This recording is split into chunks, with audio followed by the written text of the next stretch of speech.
Ik lig wellicht heel enig in mijn soort, maar dat ik mij daar zelf bij amuseer, nee.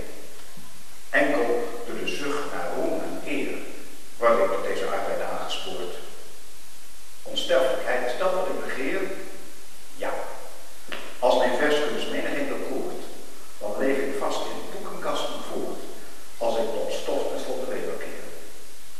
Doch, als ik dan hierboven arriveer, en bij de nog gesloten hemelpoort, op hoge toon, belet vraag bij de Heer, dan kijk ik 1000 eeuwen op mij neer. Stom verbaasd, staat Petrus met de woord. Dan wisten zij u, nee, nooit van gehoord. Dat is een meisje van de klas. Verschrikt onwellig bij haar schouder een bandje van haar busthouder. Ze draagt dat eigenlijk niet naar pas. De meester, achter brilglas, ziet toe, ontroerd en denkt, wat zou er gebeuren als zij 10 jaar ouder en eerst 10 jaar jonger was? Ach, hij vergeet hoe hij verdorpte en hoe haar leven net begint. In stilte wordt er bemind de schone vrouw die zij zal worden.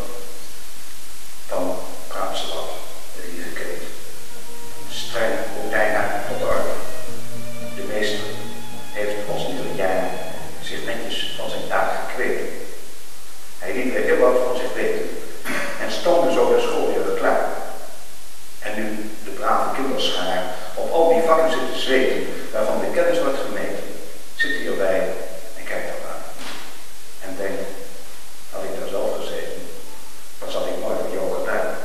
Want al wat ik voor wijs versleten, het is maar zeer ten dele waar.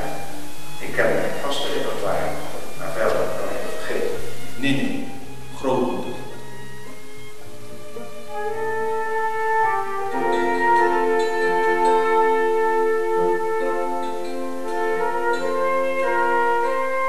Waar het tijdje probeert in te halen, blijf je staan. Je staat en zegt, ik ben er. Een schaduw probeer je te overrompelen met zijn kou. Niettemin zeg je, ik ben er. Uit de met hout ongemaakte keuken komt rook. Je zit gehurkt als een reeds gepasseerde planeet die zijn tijd ver achter zich laat. In de ochtend je haren gekant, de spiegel spreekt. De ontdekking dat overgebleven zwarte haarlokken met moeite zich verbergen. Geruisloos raken opzij, bedolven onder de grijze passen. Zo tenger, zo klein, zo sterk ben je. Je woorden, je kracht, ik benijd je. Je weet dat alles een keer voorbij gaat.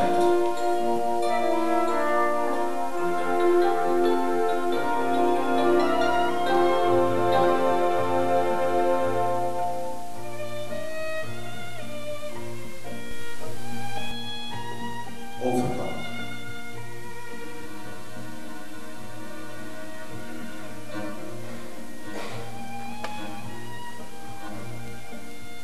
Aan de overkant stond de weg die me bracht naar de centrale. De bus wisselt klein als de mensen. Ik zo groot als Nederland. Ik voelde mijn weg naar mijn vaders land, zonder echt te weten naar wie of naar waar. Ik, de zoon van de ontworsteling, misschien bereik ik je, terugkeer naar het verre.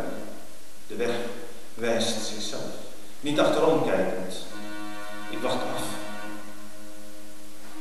Opnieuw wacht ik af op een terugkeer zonder ontworsteling. Niets zal mij in de weg staan. Niets, slechts de weg naar de centrale.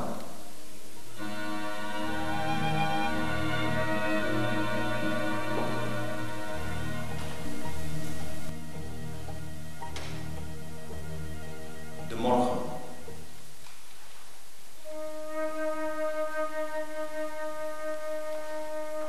Voer op naar de morgen.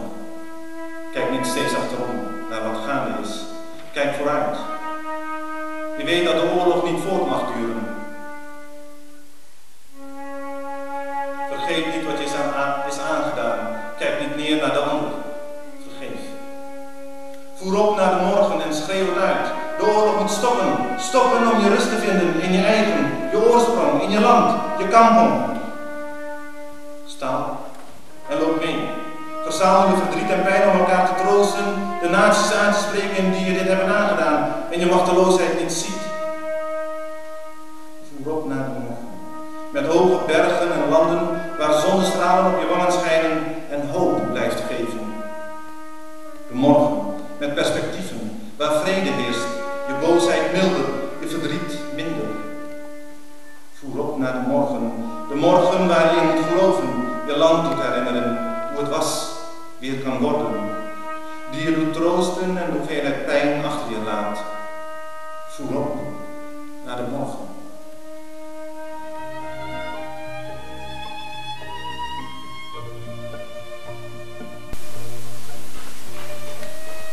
Weer. Je bent de zware weg gegaan die voert naar hof en haard, waar je voorgoed was weggegaan.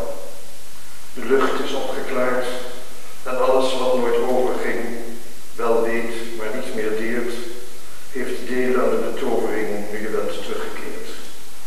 In huis waar niets veranderd is, staat elke dag, elk jaar, al wat er maar voorhanden is aan vroeger voor je klaar. En alles is je zo vertrouwd, zo vreemd, zo licht en zwaar, dat je er niets aan overhoudt. Alleen de spiegel waar je langzaam weer naar binnen kijkt, is nog iets meer verweerd, is nog iets meer verheerlijkt, nu je bent teruggekeerd. Vonnis. Nooit zonder ongenode bijgedachte zie ik de schedel achter elk gezicht. En in elk lief dat slapend naast mij ligt, gedek ik andere doorwaakte nachten. De tijd die alles vroeg of laat ontwricht, heeft niets doen worden zoals ik verwachtte. Ik blijk tenslotte tot niet meer bij machten dan soms een in zichzelf gekeerd gedicht. Geliefde, berg mijn sterfelijk gelaat tegen je borst. Al wat ons in het leven, zo schamel als het is, ter harte gaat, en al waar wij maar enigszins om geven, ik kan het je niet willen zeggen, staat in dit gedicht ten dode opgeschreven.